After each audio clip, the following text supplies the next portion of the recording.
서장훈 아나운서가 재혼을 발표했다. 25일 방송된 SBS 미운 우리 새끼에서는 8주년 기념 특별 게스트로 윤종신이 출연해 유쾌한 입담을 뽐냈습니다. 이날 미운 우리 새끼는 8주년을 맞아 특별 게스트로 윤종신을 초대했습니다. 신동엽은 8년간 출연하며 프로그램의 상징적인 인물로 자리 잡았습니다. 서장훈이 재혼하게 되는 그날까지 프로그램이 이어지기를 바란다며 미운 우리 새끼의 8주년을 자축했습니다. 이에 서장훈은 혹시 제가 떠나더라도 프로그램은 더 오랫동안 유지되어야 한다고 말했습니다. 신동엽은 누구든 그럴 만한 이유가 있겠죠 라며 스튜디오 분위기를 묘하게 만들었습니다. 한편 1974년에 태어나 올해로 50세가 된 서장훈은 대한민국 농구계를 대표하는 전설적인 센터로 농구 역사에서 손꼽히는 최고의 선수 중 한 명입니다.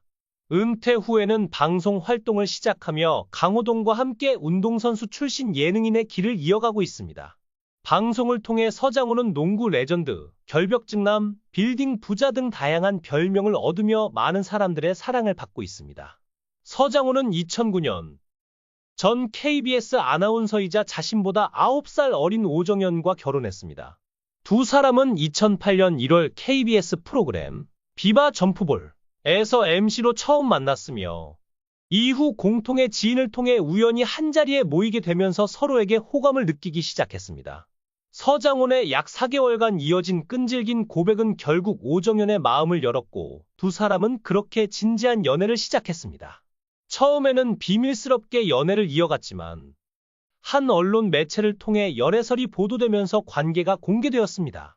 두 사람은 곧바로 열애 사실을 인정하며 서로에 대한 애정을 공개적으로 드러냈습니다.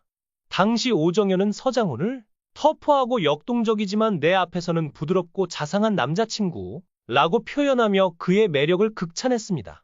서장훈 또한 오정연의 밝고 지적인 모습에 반했다고 말하며 열애설로 인해 언론의 과도한 관심이 집중되지 않기를 바란다는 입장을 덧붙였습니다.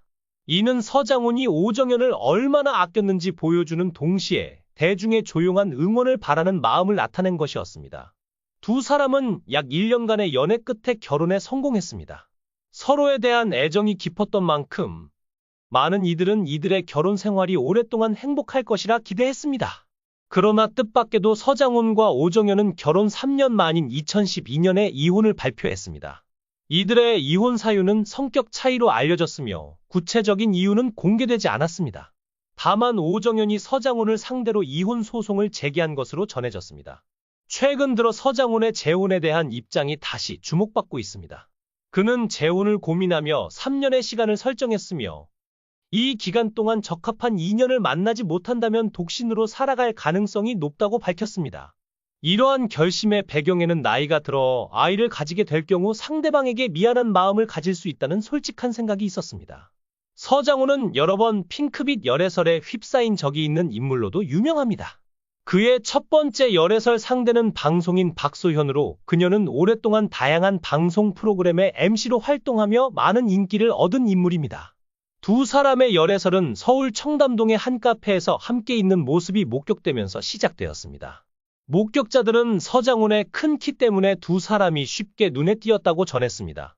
비록 평범한 상황이었지만 소연과 서장훈이 함께 있는 장면은 그들이 연인 사이라는 추측을 불러일으켰습니다. 이러한 소식은 서장훈의 개인적인 생활과 결혼에 대한 생각을 다시 한번 주목받게 만들었습니다.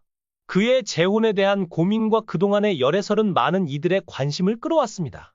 과거 서장훈과 한채아 사이의 열애설이 떠돌았으며 이 소문은 아는 형님 프로그램에서 더욱 구체화되었습니다. 강호동이 한채아에게 남자친구가 있는지 묻자 그녀는 답변을 피하며 주변을 살피다가 서장훈에 대한 호감을 드러내 많은 이들의 주목을 받았습니다. 한채아는 서장훈과의 식사 약속을 김영철을 통해 시도했지만 성사되지 않았다고 밝히며 자신의 이상형으로 건물주를 꼽아 서장훈과의 관계에 의혹을 더했습니다. 아는 형님에서 한채아는 하체가 잘 발달한 사람을 좋아한다고 언급하며 서장훈을 자신의 이상형으로 꼽았습니다. 이에 그녀는 서장훈에 대한 애정을 거리낌 없이 드러냈습니다. 이 발언 이후 두 사람 사이에 열애설이 퍼지기 시작했고 많은 이들이 이를 사실로 믿기 시작했습니다. 그러나 얼마 지나지 않아 차범근의 아들 차세치와 한채아가 이미 1년 가까이 교제 중이라는 보도가 나오면서 상황은 더욱 복잡해졌습니다. 최근 서장훈이 방송 작가와 연애 중이라는 소문이 퍼지면서 그가 출연하는 프로그램들에 대한 관심이 크게 증가했습니다. 특히 서장훈이 출연하는 프로파일러 프로그램에서 그와 방송 작가의 관계에 대한 소문이 다시 주목받고 있습니다.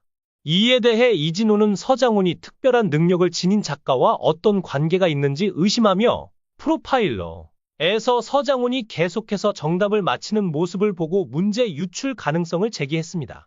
서장훈은 이에 대해 단지 문제 해결을 좋아할 뿐이고 남들보다 조금 더 집중할 뿐이라며 미소를 지으며 의혹을 일축했습니다. 오정연 또한 한 방송에서 위자료나 재산분할 청구 소송을 제기하지 않았으며 그럴 계획도 없었다고 말했습니다. 이혼을 먼저 제안한 쪽은 오정연이었습니다. 이후 서장훈은 황금어장 무릎팍도사에 출연하여 이혼과 관련된 소문을 직접 해명하기도 했습니다. 방송 중 결벽증이 결혼 생활의 종결 원인으로 언급되자 서장훈은 자신이 청결을 중요시하고 세심한 성격을 지녔지만 결벽증은 아니라고 분명히 밝혔습니다. 서장훈과 오정연은 성격과 가치관의 차이로 인해 결국 결별을 선택한 것으로 알려졌습니다. 그동안 서장훈은 여러 소문에 대해 침묵을 유지해왔습니다. 그는 이혼의 이유를 공개할 필요성을 느끼지 않았으며 부부 문제는 개인적인 것이라 여겼고 상대방에게 상처를 줄 수 있을까봐 공개하지 않았다고 설명했습니다. 방송인 겸 전 농구 레전드 서장훈이 재혼 소식을 알리며 또다시 뜨거운 화제의 중심에 섰습니다. 그러나 이번 재혼 상대는 전처 오정연이 아닌 재미교포 슈퍼모델로 밝혀져 모두를 놀라게 했습니다. 이런 가운데 오정연의 충격적인 폭로가 이어지며 온라인 커뮤니티와 연예계는 분노와 논란으로 들끓고 있습니다. 서장훈의 재혼 소식이 알려진 직후 전처 오정연은 한 인터뷰에서 결혼 생활 중 외도를 참지 못했다며 서장훈을 강하게 비난했습니다. 그녀는 서로의 가치관 차이 때문이라는 것은 표면적인 이유일 뿐, 진짜 이유는 서장훈의 이중적인 태도와 외도 때문이라고 주장했습니다. 이 폭로는 순식간에 온라인을 뜨겁게 달구며 서장훈의 이미지를 크게 흔들고 있습니다. 특히 그녀는 내가 알고 있는 진실을 세상에 알릴 시간이 됐다며 결혼 생활 중 서장훈이 당시 슈퍼모델로 활동 중이던 여성과 은밀히 만남을 이어갔다고 구체적인 주장을 덧붙였습니다. 이 말이 사실이라면 서장훈의 결혼과 이혼 이야기는 전혀 새로운 국면을 맞이하게 됩니다. 서장훈의 재혼 소식은 오정연의 폭로로 인해 축하받기보다는 것은 비난과 의심의 대상이 되고 있습니다. 심지어 일부 연예계 관계자들은 서장훈의 결혼식에는 아무도 가지 않을 것이라며 서늘한 반응을 보였습니다. 이와 관련해 한 연예계 관계자는 그는 항상 방송에서 솔직하고 깔끔한 이미지를 보여왔지만 이번 사건으로 인해 그의 진짜 모습에 의문을 품는 사람들이 많아졌다고 전했습니다. 서장훈의 재혼 상대인 재미교포 슈퍼모델에 대한 관심도 뜨겁습니다. 그녀는 뉴욕과 LA를 오가며 활동 중인 글로벌 모델로 알려졌으며 20대 후반의 나이에 한국과 미국 양쪽에서 큰 주목을 받고 있는 인물입니다. 두 사람은 지인을 통해 만나 교제를 시작했으며 비밀스러운 연애를 이어오다 최근 결혼식을 올린 것으로 알려졌습니다. 그러나 이 결혼 소식이 알려지기까지 모든 것이 철저히 비밀에 붙여졌던 이유에 대해서는 많은 의문이 제기되고 있습니다. 여러분의 생각은 어떠신가요? 서장훈의 재혼과 오정연의 폭로에 대한 여러분의 의견을 댓글로 남겨주세요. 혹시 더 알고 싶은 이슈나 궁금한 점이 있다면 자유롭게 말씀해주세요. 좋아요와 구독은 큰 힘이 됩니다. 앞으로도 더 흥미롭고 알찬 소식을 빠르게 전해드리겠습니다. 알림 설정을 하시면 놓치기 쉬운 핫한 소식을 가장 먼저 받아보실 수 있어요. 다음 기사에서 또 만나 뵙겠습니다. 감사합니다.